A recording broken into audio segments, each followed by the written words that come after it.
ይስጥልን የፕሮግራማችን ታዳሚዎች ታሪክን ከባለ ታሪኩ በሚል መሪ ቃል እየተሰናዳ በእስራኤል ኢትዮጵያን ብሔራዊ ፕሮጀክት የዩቲዩብ ድረገጽ የሚቀርብላችሁ ፕሮግራም ሲሆን አዘጋጆች ሮኒ አካሌና አምሳሉ መሐሪ፣ የምስል ድምጽና ቀረጻ ኤዲተር አሸር ሳሙኤል። ውድ የፕሮግራማችን ታዳሚዎች መጽሐፍ ቅዱስ የድሮውን ዘመን አስብ፣ የብዙ ትውልድንም ዓመታት አስተውል፣ አባትህን ጠይቅ ያስታውቅህማል፣ ሽማግሌዎችህን ጠይቅ ይነግሩህማል ኦሪት ዘዳግም ምዕራፍ 32 ቁጥር 7 እንደሚል እኛም የታሪክን ከባለ ታሪኩ ባለ ራእዮች ጊዜና ቦታ መርጠን በታላቁ የቤተ እስራኤል ሃይማኖት እምነት ባህልና ወግ ዙሪያ የተከተቡ መጽሐፍትን የሥነ ጽሑፍ ይዘትና የታሪክ ፍሰት ዳሰሳ በማድረግ ለመድረክ ይመጥናሉ ያልናቸውን ጸሐፍትና ደራሲያን ስንጋብዝ በማህበራዊ አገልግሎታቸው ምስጉን የተባሉ ምሁራንን በክብር እንግድነት ይዘንላችሁ ቀርበን ነበር። በዚህ ሁሉ ደግሞ ከእናንተ ከፕሮግራማችን ታዳሚዎች የማህበረሰባችን መልእክት ተቀብለናል። በዚህ ሁሉ ምስጋናችን የላቀና የደመቀ ነው። የዛሬ ፕሮግራማችን ትንሽ ከዚህ ሁሉ ለየት ይላል። ይኸውም ካልተዘመረላቸው ባለምጡቅ አእምሮ አባቶቻችን መካከል ያንዳንዶችን ታሪክ እንቃኛለን። ሮኒ ጤና ይስጥልኝ። ጤና ይስጥልን አቶ አምሳሉ። እንግዲህ እንደ የዛሬው ዝግጅታችን በመግቢያችን ላይ እንደገለጽኩት ትንሽ ለየት ያለ ነው። ይኸውም እንግዲህ ያልተዘመረላቸው በርካታ በማህበረሰብ ውስጥ በርካታ ስነ ምግባራትን የፈጸሙ ታሪካዊ ትውፊትን ለተተኪው ትውልድ ያስተላለፉ አባቶቻችን አሉ።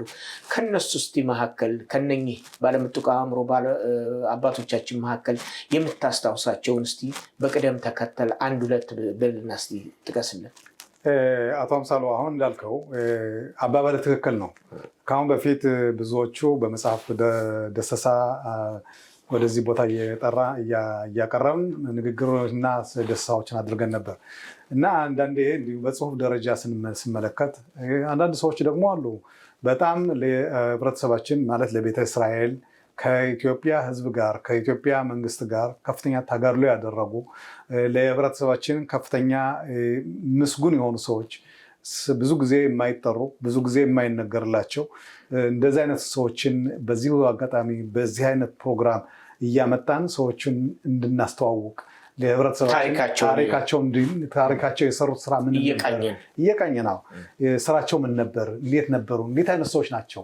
እነዚህን ነገሮች ደግሞ ለህብረተሰባችን ማስተዋወቁ አንደኛ የሰሩትን ስራ በሰሩት ስራ ለማመስገን፣ በሁለተኛ ደረጃ ስራቸው ምን ነበረ፣ ለህብረተሰቡ ምን አይነት ጥቅም አመጡ፣ ምን አይነት አገልግሎት አድርገዋል የሚለውን ነገር ደሰሳ ማድረጉ አስፈላጊ በመሆኑ እኔ አሁን እንደጠየቀኝ እንግዲህ አንዱ ትልቅ አዛውንት መምህር በተለይ የኢትዮጵያን ይሁዲዎች ከፍተኛ ጥረትና ተጋድሎ ያደረጉ ለእምነታቸው ለሃይማኖታቸው ለሁሉም ነገር ከነሱ መካከል አንዱን ልጠቅስ ፈልጋለሁ።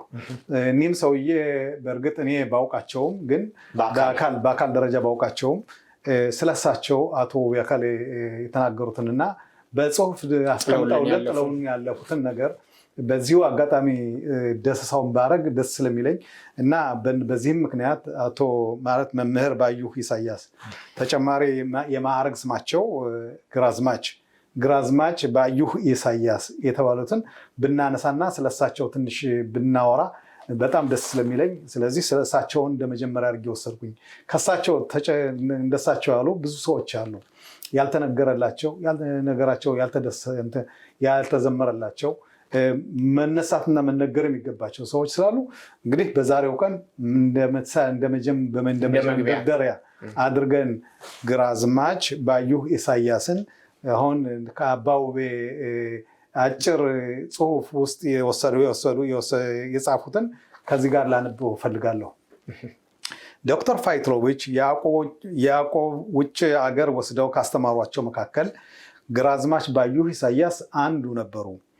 በጊዜው ትምህርቱን አጠናቀው ከተመለሱ በኋላ ወገንን እየተዘዋወሩ በመጠየቅና የዕብራይስጥ ቋንቋን በማስተማር የውጭ ሀገር አይሁዳውያን ዜና በማሰማት እንግዲህ በዛ ሰዓት ከዓለም የኢትዮጵያ ቤተ እስራኤሎች ከዓለም ይሁዲዎች ጋር ግንኙነት ባልነበራቸው ሰዓት ማለት ነው።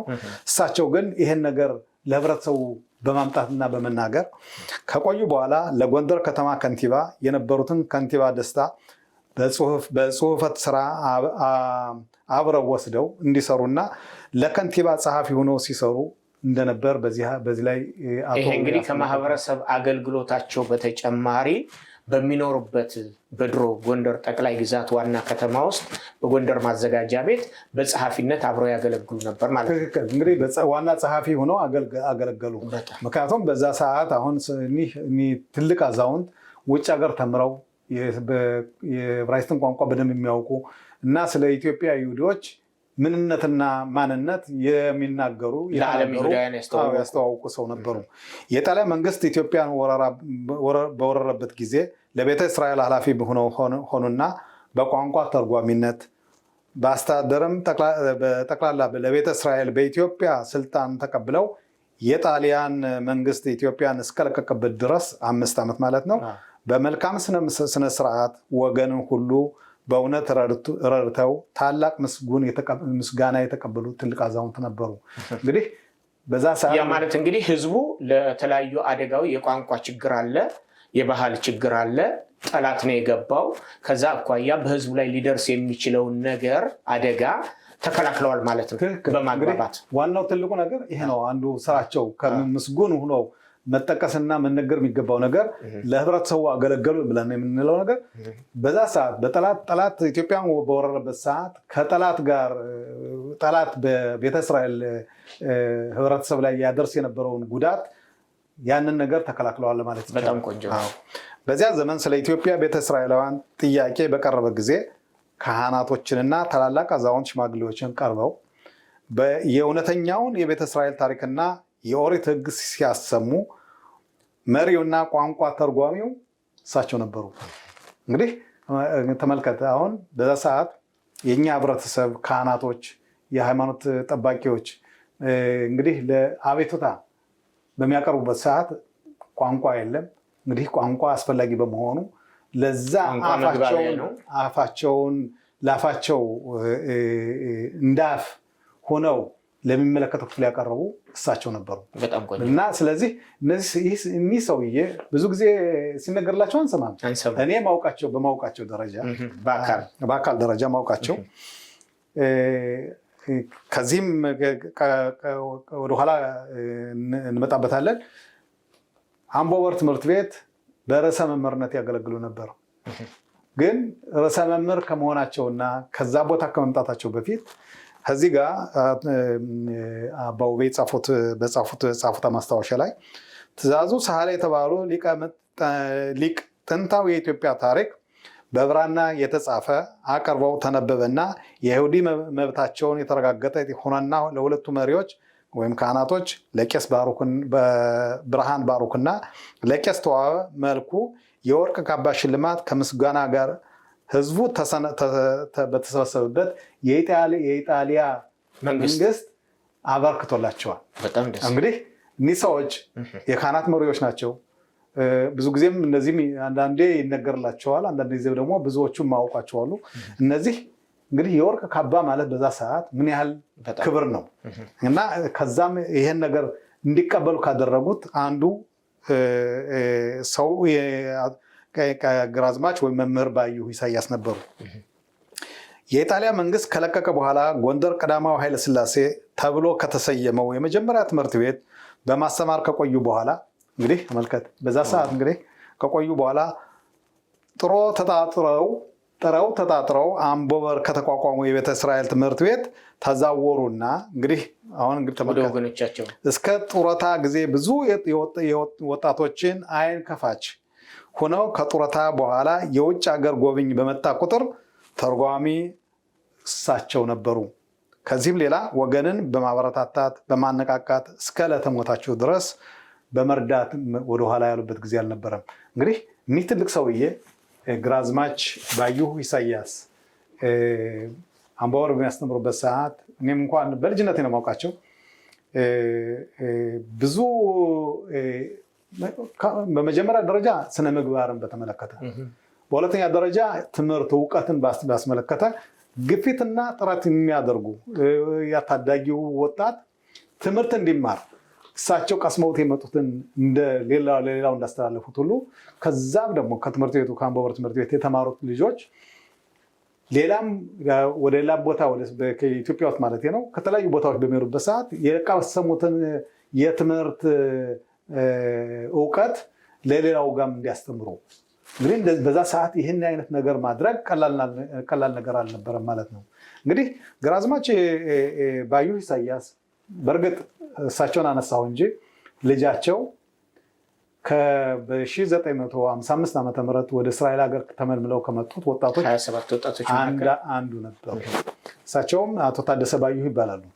አቶ ታደሰ ባዩ ግን ከአባታቸው ይልቅ እኔ በደንብ ስለማውቃቸው አስተምረውኛል። እውቀት እንድገበይ ከፍተኛ ጥረት አድርገዋል። በዚህም ደረጃ በዚህ አሁን በምናገረው ምስጋና ላቀርብላችሁ እፈልጋለሁ። በጣም ቆንጆ ነው። ክቡራትና ክቡራን የፕሮግራማችን ተከታታዮች እንግዲህ በርካታ ትውፊታዊ ታሪክ ያላቸው አባቶቻችን አሉ።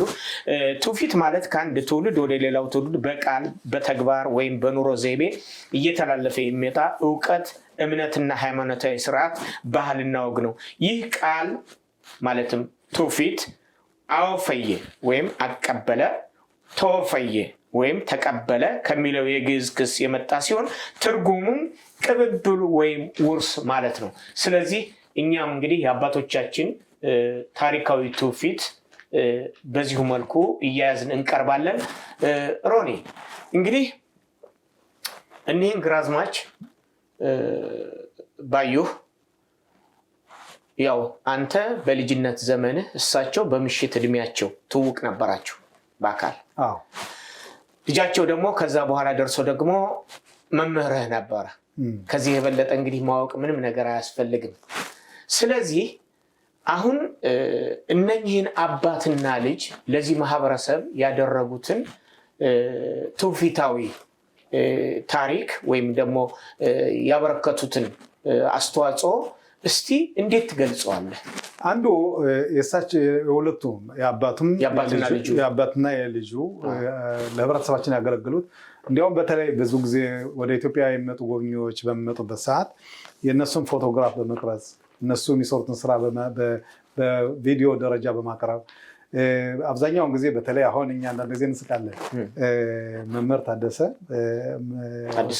ታደሰ ባዩ ሲያስተምሩ ወጣቶች ከትምህርት ቤት ተቀምጠው ጥያቄ እየጠየቁ እጃቸውን እያነሱ ቁመው ሲመልሱ እነዛን ነገሮች ስንመለከት በዛ ሰዓት እኛም ለዛው ነበርን ማለት ነው። እንግዲህ በእኛ እድሜ ነው። እንግዲህ እነዚህ ልጆች ዛሬ በዛ ሰዓት የነበረውን ሁኔታ በቪዲዮ ደረጃ ሲመለከቱ እንደገና ደግሞ ምን አይነት ጎበዝ ተማሪዎች እንደነበሩ እንዲያውም ከነሱ መካከል ምናልባት በቅርብ ጊዜ ልንጋብዛት እንችላለን።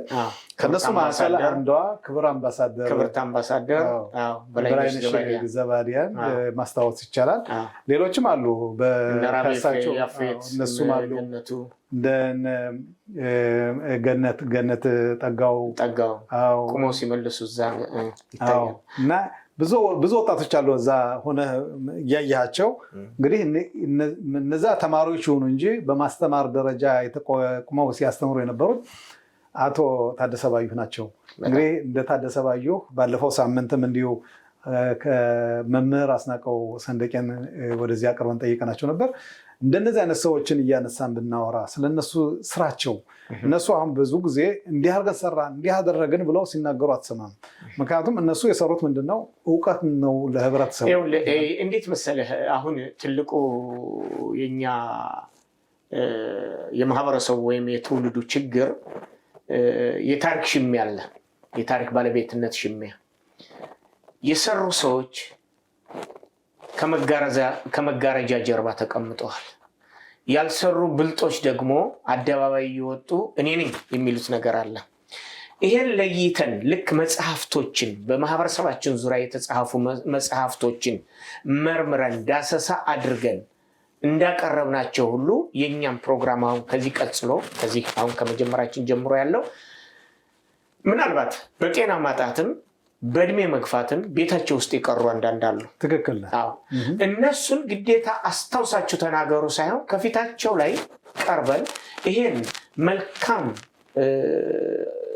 ማህበረሰባዊ አገልግሎታቸውን ይዘናቸው ብንቀርብ በጣም ቆንጆ እንደሆነ ይሰማኛል። እኔ እንግዲህ አንተ አሁን እንዳልከው አቶ አምሳሉ ይሄ ፕሮግራም መደበኛና ለዚህ ነገር ይበቃል ብለን የጀመርነው ይመጥናል ብለን የጀመርነው እንደነዚህ አይነት ሰዎች እንዳይረሱ እንደነዚህ አይነት ሰዎች እንዲታወሱ እና ለህብረተሰቡ ደግሞ ግልጽ ሆነው እንዲቀርቡ የሰሩት ስራ ተደብቆ እንዳይቀር እንደነዚህ አይነት ሰዎች ብዙ ሰዎች አሉ በእኛ በህብረተሰባችን ውስጥ ከፍተኛ አገልግሎት ይሰጡ ድምጻቸው ማይሰማ ዛሬ ወይም ደግሞ ድምጻቸውን ሳንሰማ ከዚህ ዓለም ያለፉ እንደነዚህ አይነት ሰዎችም ስላሉ በአጋጣሚ ሆኖ እነሱን ባናገኝ ልጆቻቸውን ባናገኝ ዘመዶቻቸው ከነሱ ጋር ሆነን እያወራን ተማሪዎቻቸውን እንደነዚህ አይነት ሰዎችን እያወሳን ስለኛ ህብረተሰብ ያደረጉትን ጥሩ ነገር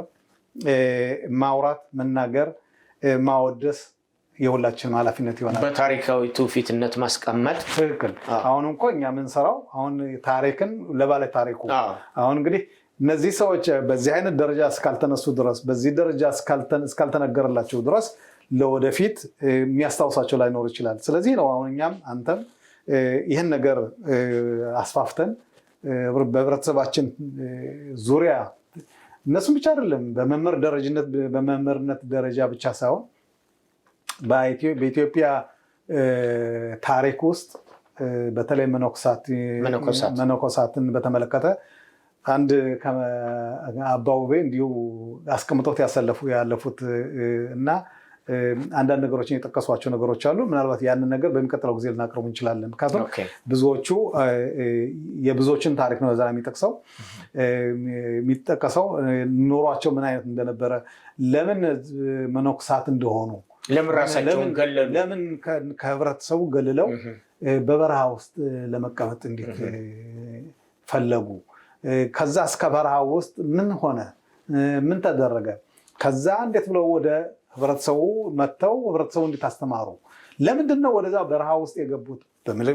በጦርነት ምክንያት ወይም ደግሞ በአምልኮት ምክንያት ወይም ደግሞ በተለያዩ ነገሮች ከሃይማኖት አኳያ ከባህል አኳያ ብዙ ነገሮች አሉ እና እነዚህን በተመለከተ ይሄን ነገር እያሰፋን አዋቂ ሰዎችንም እየጋበዝን በዚህ ላይ ትኩረት አድርገን ብንነጋገር ለእኔ በጣም ከፍተኛ ደስታ ይሰማኛል። በጣም ቆንጆ ነው። ክቡራትና ክቡራን የፕሮግራማችን ታዳሚዎች ዛሬ ታሪክ ማለት በፈጣሪና በፍጥረታት በሰው ልጆች ህይወት ውስጥ ባለፉት ዘመናት የተከናወኑ የተፈጸሙና የተመዘገቡ እውነተኛ ድርጊቶች ድምር ሲሆን ያለፈውን ጊዜ የሰዎች አኗኗር የሀገራትና የህዝቦችን መፈጠርና መለወጥ ያጠናል። ታሪክ 3 ዋና ዋና ክፍሎች አሉት። እነሱም አፈ ታሪክ አለ፣ ቅድመ ታሪክ አለ፣ የተጻፈ ታሪክ አለ። በእነኚህ ዙሪያ እኔና አቶ ሮኒ አካሌም ሰፋ ያለ ገለጻና ማብራሪያ ለመስጠት ፕሮግራማችን ጀምረናል።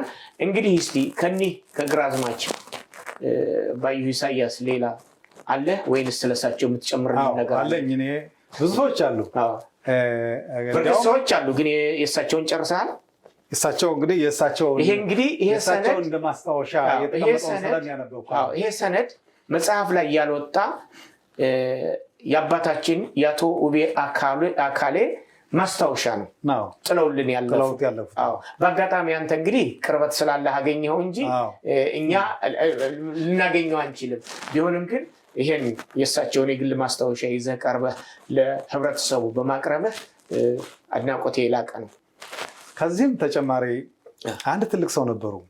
በእኔ ማውቃቸው በአካል ደረጃ ማውቃቸው እሳቸው የሚናገሩት እሳቸው የሚያወሩት እሳቸው ለህብረተሰቡ የሚናገሩትን እንደ መጽሐፍ ተጽፎ ቢቀመጥ ኖሮ ብዙ ታሪኮችን ማስቀመጥ እንችል ነበር።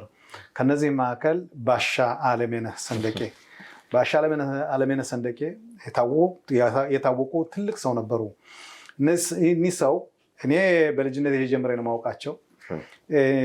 በጣም የተማሩ የቀለም ትምህርት ገብተው አንደኛ፣ ሁለተኛ፣ ሶስተኛ አንደኛው እንደተማር ነው ሳይሆን የእውቀት የግል እውቀት በተፈጥሮ እውቀት የበሰሉ ስለ ህብረተሰባችን በጣም የሚያውቁ በተለይ ክርክር በተለይ አብዛኛውን ጊዜ ይሁዲዎች ቤተ እስራኤል ለማለት እና እኔ ቤተ እስራኤል ነኝ ብሎ ለመናገር በፈሩበት ሰዓት እሳቸው ግን እኛ ቤተ እስራኤሎች ነን ብለው ለመንግስትም ቀርበው ያስታወቁበት ከሌላው ህብረተሰብ ጋር በተለይ የብሔር ብሔረሰቦች እንትን በነበረበት ሰዓት እሳቸው ነበሩ እኛ ቤተ እስራኤሎች እንደሌላው ብሔር ብሔረሰብ መታወቅ አለብን ብለው ደረጃ ላይ ወጥተው አዲስ አበባ ድረስ በመሄድ ትውውቁን ያስደረጉት።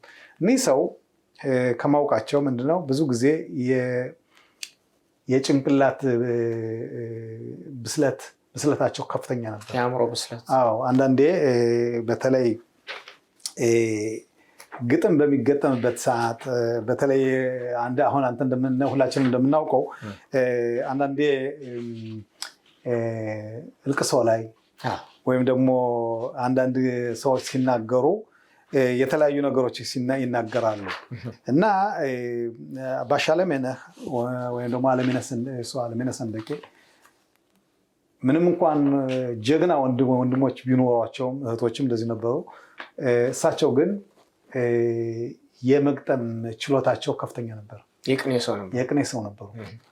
በተለይ እኛን ልጆችን አሁን መንገድ ላይም ሲያገኙ በግጥም ነበር የሚያነጋግሩን እና ሳቅ በሳቅ ነው የምንሆነው። ምክንያቱም የሚገጥሙት ግጥም በጣም አስቂኝ፣ በጣም ማራኪ፣ ተወዳጅ። እሳቸውን ለምሳሌ ቅዳሜ ቀን የሆነ ባድማ አለ። ባድማው የኛ የሚታችን ጸሎት ቤት ነበረ እዛ። አሁን ያን ጸሎት ቤት ፈርሷል። ግን እዛ አካባቢ ሰንበት ሁልጊዜ ሰዎቹ ይቀመጣሉ። እኛም ደግሞ ከልጅነት ልጆች በዛ አካባቢ ተሰባስበን የሚወራውን ወሬ ሁሉ እንሰማ ነበር እና ከሚወራው ሁሉ እሳቸው ብዙ ነገሮችን ለህብረተሰቡ ያስተምሩ ነበር። አስታራቂም ነበሩ፣ ጀግናም ነበሩ። በተለይ በጦርነትም ላይ በጣሊያን ጦር ኢጣሊያ ኢትዮጵያን በወረረችበት ጊዜ እሳቸውም ዘመቻ ዘምተው ከፍተኛ ለኢትዮጵያ ህብረተሰብ ራሳቸውን ለመሰዋት ምንም ወደኋላ ያላሉበት እና ትልቅ አዛውንት ሰው እንደነበሩ በተለይም ደግሞ ምናልባት እሳቸውን አስታወስን እንጂ እሳቸው 2 ልጆች አሏቸው። አንዱ ምናልባት አንተም ታውቀዋለህ፣ አያናው አለሜነህ ይባላል። አያናው አለሜነህ የተማረ አዋቂ፣ ከመንግስት ጋር ከፍተኛ ደረጃ የነበሩ እና ለህብረተሰቡም ምንድነው አጋር ሆነው ብዙ ነገሮችን የተከላከሉ ሰው ናቸው እና እንደነዚህ አይነት ሰዎች በአሁኑ ሰዓት ብዙ ጊዜ አናስታውሳቸውም። አሁን ባሻ አለሜነህ ሰንደቄ ማን ናቸው ብል ምናልባት ቅርብ ዘመዶቻቸው ቤተሰቦቻቸው ላውቃቸው ይችላሉ። በኢትዮጵያ ደረጃ በኢትዮጵያ ይሁዶች ደረጃ ስንመለከት አዲስ አበባ ነው በሬዲዮ እንኳን ሲናገሩ አለሜነህ ሰንደቄ ተብለው ሲነገር የብሔር ብሔረሰቦች የጭቁኑ የቤተ እስራኤል ተወካይ ናቸው ተብሎ ሲነገር እንደነዚህ አይነት ሰዎችን ማናስታውስበት ምክንያት ምንም ነገር አይኖርም። እውነት ነው። እኔ እንግዲህ አብሮኝ ያደገ አንድ ስለሳቸው የተነገረ ነገር ልጅም የምሰማው ነበረ፣ እንደ ቀልድ ማለት ነው። እሳቸው እንግዲህ በቅኔ ነው የሚናገሩት አሉ። በአንድ ወቅት ወደ ጭልጋ አካባቢ እንግዲህ ጭልጋ አካባቢ የቅማንት ብሔረሰብ መኖሪያ ነው። ወደዛ አካባቢ አንድ ወዳጅ ነበራቸውና እዛ ሄደው በእንግድነት ያድራሉ። ምግብ ይቀርብላቸዋል አሉ። ምግብ ከበሉ ምንም ካደረጉ በኋላ ያ ወዳጃቸው በል እንዳትበላኝ ተኛ ይላቸዋል። ከዚህ ተኛ እንዳትበላኝ፣ እኔስ ልብላህ፣ ወንድምህ ግን እንዴት አድርጎ ያስወጣኛል አለ ይባላሉ። ወንድምህ ማለት እንግዲህ የእኛን ፈላሻ ቡዳ ምናምን ብለው እንደሚጠሩን ሁሉ ሌሎቹ የቅማንትን ብሔረሰብ ደግሞ ከእንጨት ፍሬ የተገኘ ዘር ነው ብሎ ያስባሉ። ከዚህ አኳያ እኔስ ልብላ ለመብላት ልሞክር፣ ወንድምህ እንዴት አድርጎ ያስወጣኛል አሉ ተብሎ አይባሻ እንዲተናገሩ እኮ እየተባለ ይቀለል ነበር፣ በጨዋታ መልክ ይነሳ ነበረ እና አባቶቻችን በጣም ብልሆች፣ ቅድም እንዳልከው ኢትዮጵያንም ቢሆን ለረጅም ከ2500 ዘመናት በላይ በኢትዮጵያ ምድር ሲኖሩ እንዳንድ ቆራጥ ወታደር ምሽግ ውስጥ ገብተው ተዋግተዋል ጠላትን። እንዳንድ ብልህና ታታሪ የጦር መኮንን በአዝማችነት ሰርተዋል። ለዛም ምልክቱ ምንድነው? ባሻ በኢትዮጵያ በነበረው የጥንቷ ኢትዮጵያ የማዕረግ ስም የማዕረግ የደረጃ መገለጫ ነው።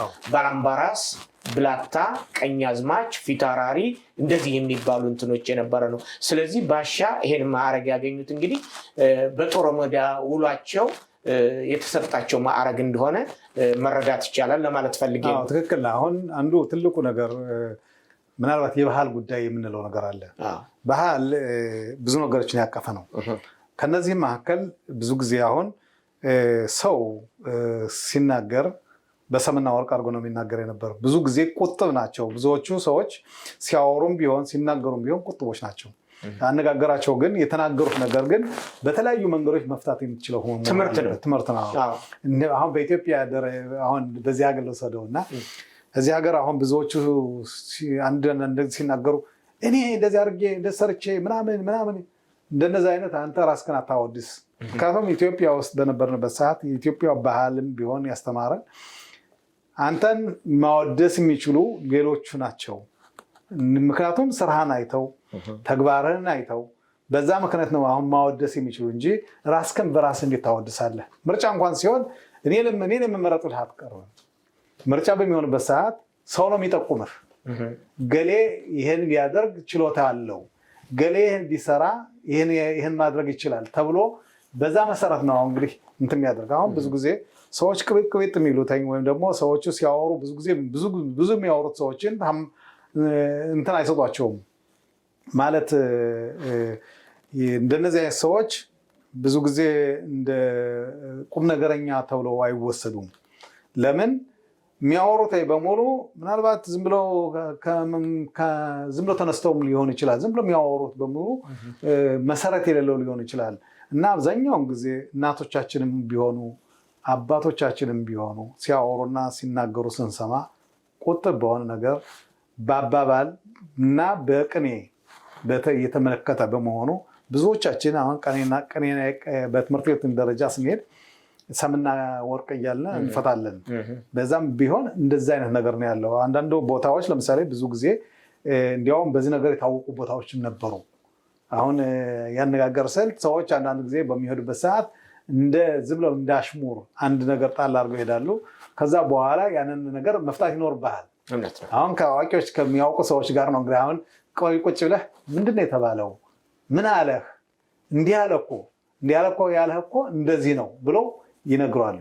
እና በዚህ ሀገርም ቢሆን አሁን ብዙዎቻችን ዛሬ የምናየው እኔ ሰርቼ እኔ አድርጌ እንዲሁኜ እኔ ራሴን ማወደስ እንፈልጋለሁ። ምክንያቱም ባደጉት ሀገሮች ራስን እስካላወደስክ ድረስ የሰራቸውን ስራዎች አንተ እስካልተናገርክ ድረስ ብዙ ጊዜ ሌሎቹ እንዲያርጉ ሰርተው ብለው ሊያመሰግኑ ይችላሉ። እና የባህል ለውጥ መኖር ለማሳየት ነው። ክቡራትና ክቡራን የፕሮግራማችን ታዳሚዎች፣ ታሪክ እንግዲህ ትምህርት ይሰጣል፣ ማንነትና መሰረትን ያሳውቃል፣ እውነትን ያረጋግጣል።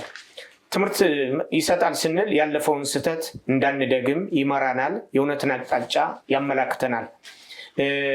ማንነትና መሰረትን ያሳውቃል፣ እውነትን ያረጋግጣል ስንል ደግሞ በምርምርና በማስረጃ ተመስርቶ የነገሮችን ሂደት ያሳየናል። ስለዚህ ለፕሮግራማችን ያላችሁን አስተያየት ጻፉልን። በእናንተ አስተያየት የበለጠ ፕሮግራማችን እያደገና የበለጠ ትምህርት ሰጪ የሆኑ ነገሮችን ዳታዎችን እንድንሰበስብ ይረዳናል። ኦኬ፣ እንግዲህ ሁለቱን አባቶቻችን ተመልክተናል። ማለትም ባሻ አለሜነህ ሰንደቄና ግራዝማች ባዩ ኢሳያስን ተመልክተናል። እስቲ ሌላ እስካለህ ደግሞ ጋብዘ። ሌላው ግራዝማች አረኒ ፈረደ የሚባሉ ሰዎች ታውቃለህ? የታደሰ አረኒ አባት እንግዲህ አንተ ስላወቃቸው ነው። እኔ ታደሰን ነው ማቀው በደንብ ነፍሱን ይማርና በጣም ጎበዝ ሰው ነበረ። ስለ እንግዲህ አንተ ካወቀው እንግዲህ ምናልባት አንተ ካለህ ዳታ እጨምርበታለሁ። እኔ እጨምራለሁ አንተ ካለህ ዳታ። እና ግራዝማች ማለት ቅድም እንዳልከው የማዕረግ ስም ነው። የማዕረግ ስም ነው። አቶ ብለን ለማክበር የሚደረግ ስም ሳይሆን ይሄ በጦር ሜዳ ውሎ የሚሰጥ የማዕረግ ስም ነው። እንግዲህ ግራዝማች አረኒ ፈረደ የልጅ ልጃቸው እሳቸውን በተመለከተ ሰውየው ጎበዝ፣ ጠንካራ፣ ብርቱ ለህብረተሰባችን ደጀን የሆኑ ሰው እንደነበሩ እና እሳቸው ደግሞ ብዙ ጊዜ የማብላት የማጠጣት ሰዎችን አቅርቦ የማነጋገር እንደዚህ አይነት ነገሮች ከዚህ ከጀግንነታቸው ሌላ እንደዚህ አይነት ነገሮች እንደነበሯቸው አቶ ውቤ በጻፉት አጭር ማስታወሻ አስታውሰዋቸዋል፣ ዘክረዋቸዋል። ምናልባት እንደዚህ አይነት ነገሮች ባይኖራቸው ኖሮ አሁን ለምሳሌ ግራዝማች አረኒ ፈረደ ማን ናቸው ብትለኝ ምን ማውቀው ነገር የለም። አሁን ደግሞ አልሰማህም። እና የተለያዩ እንደነዚህ አይነት ሰዎች የተለያዩ ሰዎች አሉ። ከነዚህም ውስጥ አንዱ እንደ ምናልባት አሁን የምጠራቸው ሰውዬ ምናልባት አንተ ልታውቃቸው ይችላል ይሆናል። አቶ እሸቱ ዚያምር ምህረቱ የሚባሉ ልጅ ታላቅ ጠቢብ ሰው ነበሩ። አቶ እሸቱ ምህረቱ ደፋር፣ ጠቢባ፣ እውነተኛ፣ ልብ ሙሉ፣ የተፈጥሮ እውቀት የነበራቸው የኦሪትን ሕግጋቶች በቃል ያለ ትምህርት አጠናቀው ያወቁ እንዲሁም ጥንታዊ ተረቶችን፣ ምሳሌዎች የሚናገሩ ታላቁ ሁሉ እርግጠኛ፣ ጠቃሚ፣ ሕግን የተመለከተ ከነገራቸው ሁሉ አንድም የሚወድቅ አልነበረም።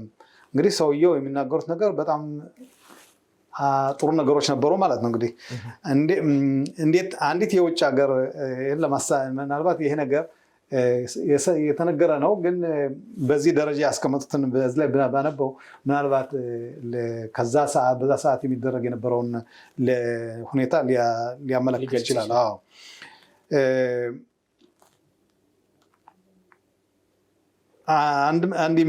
አንዲት የውጭ ሀገር ይሁዲ ዲቦራ የምትባል እንደ ኢትዮጵያ አቆጣጠር በ1925 ዓ.ም ታሪክ ተመራማሪ ኢትዮጵያ መጥታ ከአቶ እሸቱ ምህረቱ ጥንታዊ ተረቶችንና የቋረኛ ቋንቋ እየጠየቀች ትማር በነበረበት ወራት ብዙ ጥያቄ ነገሮችን ታቀርብ ነበር። ከዚህ ሌላ ስለ ኢትዮጵያ ቤተ እስራኤላውያን ሃይማኖት፣ ባህል ሁሉ እየጠየቀች ሁሉንም ከጻፈች በኋላ አንድ ቀን ህገወጥ የሆነ ጥያቄ አመጣችና የኢትዮጵያ ቤተ እስራኤሎች የግርዛትን ኪዳን ትፈጽማላችሁ ብላ ጠየቀች። አቶ እሸቱ ምህረት እንዲህ አሏት፣ አንቺ ይሄማ ለቤተ እስራኤል ታላቅ ምሰሶ ህግ አይደለምን ባሏት ጊዜ እስኪ አሳዩኝ አለችና በድፍረት ተናገረቻቸው። አንቺ ይሄማ ከህግ ውጭ ነው፣ አፍረት ስጋን እንዳይገለጽ ይላል ቢሏት ግድ የለም አሳዩኝ አለችና ዳግመኛ ተናገረች። እሷም ደፋር ናት። እንግዲያውስ ግድ የለም ካልሽኝ መጀመሪያ ያንቺውን አሳይኝና የኔውን አሳይሻለሁ አሏት። በዚህ ጊዜ በጠንካራ የነገር ብትር ስለተመታች ደንግጣ ንግግሯን አቆመች። እስከዚህ ድረስ ነበር የአቶ እሸቱ የነገር ኃይል ወደረኛ።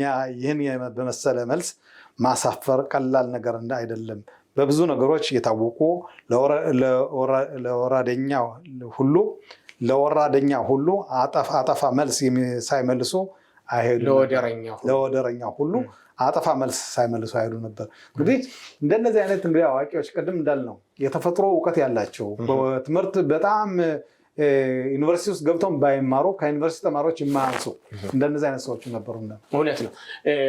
ምን መሰለህ፣ አሁን እኛ አብዛኛውን ጊዜ የአባቶቻችን ታሪክ ነው እየተናገርን ያለ ነው። በታሪካዊ ትውፊትነትም እናቶቻችንም በዚህ ባልተናነሰ ሁኔታ ሸክላ እየሰሩ ሌላ የቤት ቁሳቁሶችንም አንዳንድ ሁኔቶችን በተለይ አሁን ኢትዮጵያ እንግዲህ የጎጆ ኢንዱስትሪ ትጠቀም የነበረው በታላቁ ቤተ እስራኤል የዕደ ጥበብ ውጤት ነው። ከዛ አኳያ ትውፊታዊ አሻራውን ጥለውልን አልፈዋል።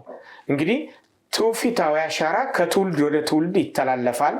አበው ለልጆቻቸው በቃል ወይም በተግባር ያወርሳሉ። ከጽሁፍ ሊቀድም ይችላል። ብዙዎች የጥንት እምነቶችና ልማዶች በጽሁፍ ከመስፈራቸው በፊት በቃል ትውፊት ሲተላለፉ ኖረዋል። ማህበራዊ ትስስርን ያጠነክራል። ህዝብን መታሰቢያ፣ የአባቶችና አሰራርና የጋራ መግባባትን ይጠብቃል። ያ ማለት ምንድነው? አሁን የጋራ መግባባት ነገሮችን በዱላ በጥል ወይም ደግሞ በሌላ ነገር ሳይሆን ነገሮችን በምሳሌ በማስረዳት እንግዲህ ሮኒ በአብዛኛው እንግዲህ በዛሬው ዕለት ግራዝማች ባዩ ኢሳያስን ልጃቸውን መምህር ታደሰ ባዩን፣ ባሻ አለሜነህ ሰንደቄን፣ ግራዝማች አረኒ ፈረደን ልጃቸውን አያናው አለሜነህን፣ ከዛ ግራዝማች አረኒ ፈረደን፣ ቅድም እንዳልኩት አቶ እሸቱ ዚያምርን፣ እነኚህን በዚህ የመጀመሪያው ክፍላችን እንግዲህ እንዲገልጸናቸዋል። በሚቀጥለው ደግሞ ሌሎችን ታሪካዊ ትውፊት ያላቸውን አባቶቻችን ይዘን እንደምንቀርብ ያው ሙሉ ተስፋ አለኝ። አንተም እንግዲህ የአባታችን የአቶ ውቤ አካሌን ሰነድ እየመረመርክ እያየህ እንደዚህ በጽሁፍ መልክ ይዘህልን እንድትቀርብ ያው ማሳሰቢያዬ ነው እና ከዚህ ላይ አቶ አምሳሎ አቶ በእርግጥ እንደዚህ አይነት ነገሮችም እንደማስታወሻ አድርገው አስቀመጧቸው እንጂ በሳቸው ወደ 4 መጽሐፍቶችን ጽፈው አልፈዋል። 4 መጽሐፍቶች ደግሞ ከሳቸው መጽሐፍ እኔ በጣም ማደንቀው ምንድነው ሁልጊዜ ሪፈረንስ ወስዳለሁ በምጽፍበት ጊዜ አባት ያበጀው ለልጅ የበጀው አበው ደግሞ እና በርካታ የሳቸው ሰነዶች የሳቸው አንድ መስመር ጽሁፍ ለኔ አንድ ትልቅ ገጽ የሚወጣው ነው። ለምን የቦታ አጠቃቀሳቸው ቦታ ጊዜውን ያለምንም መድሎ የሚጽፏቸው ጽሁፎች በሙሉ ለኛ ታሪካዊ ትውፊት ነው፣ በስነ ጽሁፍ የቀረበልን። ይሄን ማክበርና መያዝ አለብን። ምክንያቱም የትውፊት አይነቶች አሉ። ባህላዊ ትውፊት አለ፣ ሃይማኖታዊ ትውፊት አለ። ይሄን ሁሉ እንግዲህ እኛ መረከብና ማራመድ የሚገባን ከነሱ ነው። በአጠቃላይ ትውፊት ማለት ስጦታ፣ ልማድ፣ ትምህርት፣ ወግ፣ ታሪክ፣ ስርዓት፣ እምነትና ሃይማኖት ከጥንት ካበው ሲያዝ ሲወርድ ቃል በቃል ሲነገር የመጣ ስለመሆኑ የግዕዙ ቃል ዘርትዕወ ወእንተ አበዊነ ሃይማኖት ትውፊት ይለዋል። የግዕዙ ምን ማለት ነው? እንግዲህ ይሄ ከአባቶች የሚወረስ በቃ ከአባቶች የሚወረስ ለትውልድ የሚተላለፍ ማለት ነው እና ጠንካራ የሃይማኖትና የእምነት አባቶች የማህበረሰባችን የጀርባ አጥንትና የትውልድ መቅረጽ ምሰሶዎች ነበሩ። በፈተና ጊዜ የማይናወጥ ከብረት የጠነከረ ጽናት፣ ጥልቀትና ጸሎት አርአያነትና የነበረው ምህለላና ስብዕና በማሳየት የትውልድ አርአያ የነበሩ አባቶቻችን አንረሳቸውም። በየዘመኑ ከተነሱ ፈተናዎች የኑሮ ውጣ ውረድ አንጻር እውነተኛ መንፈሳዊ መመሪያ የሚሰጡ የእምነት አባቶች ሚና ከመቼውም ጊዜ በላይ በእጅጉ እገዛ ነበረውና የእምነት አባቶች የማህበረሰቡ የጀርባ አጥንት እንዲሁም የትውልድ ማነጫ ምሰሶዎች ነበሩ። የዛሬውን አድርገውና የእምነት አባቶች ወሳኝ የሚሆንባቸው ዋና ዋና ምክንያቶች ደግሞ መንፈሳዊ አቅጣጫን ማሳየት፣ በማዕበል ውስጥ እንዳለች መርከብ ኮምፓስ በጨለማና ግራ በመጋባት ጊዜ ብርሃን ሆኖ መንገዱን ያሳዩ ነበር። የህይወት ተሞክራቸውና ጥልቅ መንፈሳዊ ግንዛቤያቸው ትክክለኛውን ውሳኔ እንድናደርግ ይረዳ ነበር። ትውልድን ማነጽና ማገናኘት፣ እምነት፣ ስነ ምግባርና በጎ እሴቶችን ከትውልድ ወደ ትውልድ የሚያስተላልፉ በእነዚህ አባቶች ጥበብ ነበር። ወጣቱን ትውልድ በማነጽ ኃላፊነት የሚሰማውና መንፈሳዊ ብስለት ያለው ትውልድን ሲያበረክቱልን ነበር። የዛሬዎቹ አባቶቻችንም ይሄን መሰረት አድርጋችሁ ትውልዱን ወደ ነበረበት የቀደሙት አባቶቹ እምነትና ባህል ብትመልሱት ይሻላል። ይሄ ከዚህ ላይ ይሄን የምናገረው ምንድነው ሮኒ? ያለ መፍራት ነው የምናገረው። ያው እነሱ የፈለጉትን ይበሉ። ዛሬ እነኛ አባቶቻችን ከውጭ ሀገር እንኳ እምነትና ሃይማኖትን የሚያስክድ በዛ ዘመን እንግዲህ አሁን እንኳ የለም ሚስዮን የሚሉት ነገር በሚመጣበት ጊዜ ክፈትና እናበብ ብለው መጽሐፍ ከፍተው ነበር የሚያሸንፉት። አዎ ትክክል። አሁን እዚህ ላይ ከዚህ ጋር ለመጨመር በአሁኑ ሰዓት ግን ያለው ምንድነው? ሰላማዊ ሰልፍ ይሄ ምናምን የሚሉት ነገር ይሄ ምንም አይነት ለውጤት የሚያበቃ ነገር አይደለም።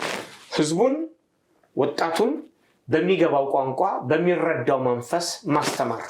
እዚህ ጋር አቶ አምሳሎ አባባል ትክክል ነው ማለት የሃይማኖት መሪ መሆን የሚችለው የሃይማኖትን ጉዳይ በተመለከተ ነው። እውነት ነው። ሃይማኖት መሪ ማለት ደግሞ ማስተማር፣ የእግዚአብሔርን መንገድ ማሳየት፣ እውነት ነው። ሰዎቹ ወደ ሌላ አላስፈላጊ ወደሆኑ ነገሮች እንዳይሄዱ መከላከል፣ እውነት ነው። ያ ነበር አብዛኛዎቹ አባቶቻችን በተለይ የሃይማኖት ካህናቶች ያደርጉት የነበረው። እንዲያውም ራሳቸውን እስከ መሰዋትም የደረሱበት። በዚህም ደግሞ እኛ የምንኮራበትና አሁን ዛሬ ከበነሱ ጥንካሬ እዚህ ሀገር ዛሬ ላለንበት ደረጃ ያደረሱን እነሱ ናቸው። እንዲያውም ትዝ ይልህ እንደሆነ አንዳንድ አባባሎች አሉ። ይሄ አባባል ሳይሆን እውነተኛ ታሪክ ነው። ፋይትሎቪች ወደ ኢትዮጵያ መጥተው ይሁዲዎችን ባነጋገሩበት ሰዓት የነጭ ይሁዲ የለም ያሉበትም ሰዓት እንግዲህ እስከዚህም ድረስ ነው። ለምንድን ነው የተጠራጠሩ? በዛ ሰዓት አሁን ቅድም ነካ አድርገህ እንዳለፍከው ብዙ ጊዜ ኢትዮጵያን ይሁዳውያን ወይም ቤተ እስራኤላውያንን ወደ ሌላው ሃይማኖት ለመቀየር ወይም ወደ ክርስትናው ዓለም ለመቀየር ብዙ ጥረት ይደረግ ነበር። ከአውሮፓ እየተነሱ ወደ ኢትዮጵያ የሚመጡ ሰዎችም ነበሩ። ነገር ግን ፋይትሎቪች የዚህ ሰው አልነበሩም። እሳቸው የመጡተኝ ይሁዶች የት ቦታ ነው ያሉ፣ ምንድን ነው ማድረግ የሚገባን፣ እነሱን ከሌላው ይሁዲ ዓለም ጋር ማቀላቀል እንዴት ነው የምንችለው፣ ይህንስ በተግባር ማድረግ የሚቻለው እንዴት ነው በሚለው ነገር በዚህ ላይ ከፍተኛ ውይይት አድርገው እንዲያውም ህፃን ልጆችን አመጥተው አስተምረው መልሰው ብዙ ነገሮችን ያደረጉ ሰዎች ናቸው። እና ይሄ ከሃይማኖትም ጉዳይ በምንመለከትበት ጊዜ በእርግጥ መስተካከል የሚገባቸው ነገሮች አሉ ብዙ። እንዲህ አሁን ዝም ብለን ጠቀስ አድርጋ ያደረግነው እንጂ ይሄ ጠለቅ ሆኖ በስፋት መነገር የሚገባው ነገር መስተካከል የሚገባው ነገር ብዙ ነገሮች አሉ። እና ይህንም ማድረግ የምንችለው በዚህ በአጭሩ ባለችን አሁን በቀረችን ሰዓት ሳይሆን ሰፋ ባለ መንገድ የምናይበትና የምንዳስሰው ሁኔታ ስለሚሆን ብዙ ነገሮችን ትምህርቱን መስጠትና የተሳሳቱ ነገሮች ካሉ ማስተካከል እንዳለብን የሁላችንም ኃላፊነት መሆኑን ካህናቶች ብቻ ሳይሆን የተማረው ያገባኛል የሚል የአባቴ የእናቴ እምነት ነው እያለ ዝም ብሎ መናገር ብቻ ሳይሆን አባት እናቶቻችን ምን ያመልኩ ነበር፣ ምን ያደርጉ ነበር። ዛሬ ለምሳሌ በዚህ በምድራችን ላይ የሚነገሩ አንዳንድ ነገሮች አሉ። እነኚህ ብቻ አይደለም፣ በየቤቱ የሚመለኩ የተለያዩ ባዕዳን አምልኮዎች አሉ። ያ የሆነበት ምክንያት ጠንካራ የሆኑ መንፈሳዊ አባቶች ህብረተሰብ ማጣቱ ነው። የቀደሙት አባቶቻችን ያደርጉት የነበረው የጸሎትና የምልጃ ሽፋን ነበራቸው። የእምነት አባቶች ቀንና ሌሊት ለህዝባቸው በጸሎቱ የሚተጉ የጥበቃ ግንብ እንዳንድ ትልቅ ግንብ ማለት ነው የጥበቃ ግንቦች ነበሩ። በመከራ በህመምና በፈተና ጊዜ የእነርሱ ጸሎትና ምልጃ ልዩ ጥንካሬና መጽናናትን ይሰጥ ነበር። የእውነተኛ ፍቅር እና የትዕግስት ተምሳሌት እውነተኛ የእምነት አባት ሰውን ሁሉ ያላድሎ የሚወድ የሚታገስ የተሰበረውን የሚጠግና ይቅር የሚል ነው። ይህ በተግባር የሚታይ የህይወት ትምህርት ማህበረሰቡን በዕለት ተዕለት ኑሮና የፍቅርና የሰላምን መንገድ እንዲከተል አቅጣጫን ያሳያል። የሞራልና የስነ ምግባር ጠባቂዎች በዓለማችን ላይ ብዙ ነገሮች በፍጥነት ሲለዋወጡ የማይለወጠውን እውነት አጥብቀው በመያዝ ማህበረሰቡ ከስነ ምግባር ዝቅጠት እንዲጠበቅ ዘብ የቆሙ ነበር። ዛሬም ቢሆን የቀደሙት አባቶቻችን ትውፊታዊ መርህ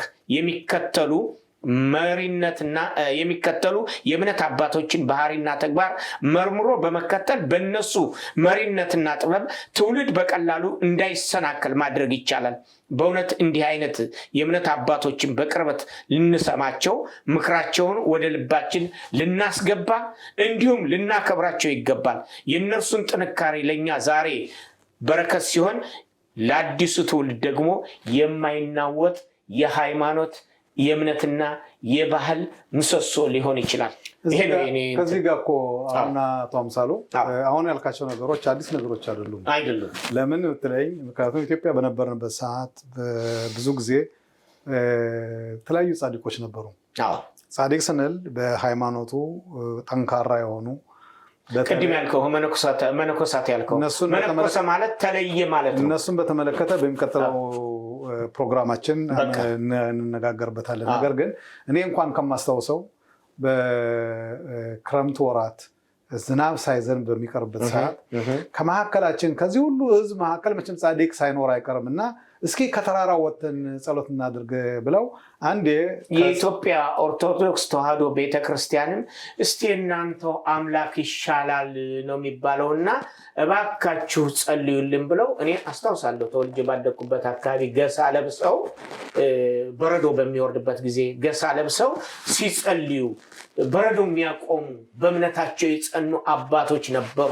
ለዚህም ነው አሁን አንዴ ከዚህ ከስግድ ተራራ ህዝቡ ወጥቶ እንዲግዝን አጠፋ እህሉ ሊበላሽ ሆነ። እስኪ ጸሎት ይደረግ ተብሎ ከተራራ ወጥተው ጸሎት አደረጉ። በዛ ሰዓት ጸልየው ከተራራው በሚወርዱበት ሰዓት መዓት ዝናብ ይዘንባል።